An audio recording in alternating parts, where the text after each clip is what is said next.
I knew I had a problem drinking when I was 25, so I started Googling, how do you stop drinking? And of course AA kept coming up, so I went to AA.com, which didn't help at all because that's the American Airlines website. I drank for 3 more years. My name is Patrick Holbert, and I'm a stand-up comedian. In my career, I've performed thousands of sets all over the country, produced several shows for MTV. I work as a substance abuse counselor and recovery coach, and I have almost a decade sober. I work in comedy clubs and bars every single night. Thank you so much. I love talking about my alcoholism and my sobriety and my comedy. I have a lot of friends that they think I'm an expert of some kind. They're like, dude, do you think I should stop drinking? And I'm like, well, you are driving. I think jokes are just great coping tools. I was so stupid when I drank. I thought if you went somewhere with a 2-drink minimum, that meant every time you went to the bar. Most of my material is about alcoholism, substance abuse, mental health issues, family dysfunction, heartbreak. It's a real scream. The last night I ever drank alcohol, I came to out of a blackout in a White Castle drive-thru with no car. My show is a hybrid of stand-up comedy, storytelling, cautionary tale. Welcome to my TED Talk of Shame, everybody. Being sober for almost a decade, now I have all these stories and things I've processed that I want to bring to you.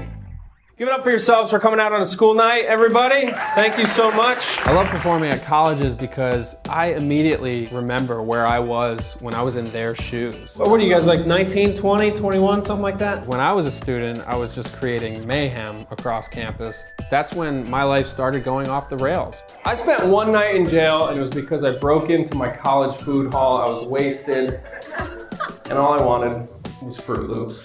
I used to be an orientation leader, so by day I'd be giving tours of campus, and at night I'd be behaving like an insane maniac. So for 15 years now, I've been known as the Fruit Loop Bandit. With this show, it feels like a way I can give back to a campus in a positive way.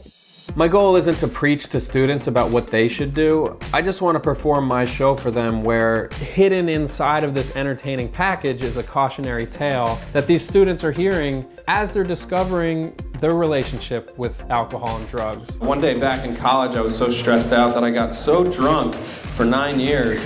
My mission, as always with comedy, is to make people laugh. And with this particular show, I also want to raise awareness about substance abuse in general. But my greatest hope would be to get people to assess their own behavior honestly. Oh, vaping? You guys are vaping? Are you like 45-year-old divorced dads? What's going on? I would absolutely love to help you have those conversations with your students about the choices they make. My approach is to tell funny jokes about what happens when you drink or get wasted or make mistakes. And yes, I would be the one eating all the fruit in the sangria. This is where they keep all the vodka. I thought the party was over when I quit drinking. I thought it was the end of fun, but I found it to be quite the opposite. I've had the most fun in my life in sobriety. I love being sober. I'm getting opportunities I never would have had. Like I just shot my first commercial. It was for Budweiser beer. Everybody has some secret problem that they're dealing with. And if my show can inspire someone to confront that problem head on, then I feel successful. Thanks for letting me share my sobriety with you guys.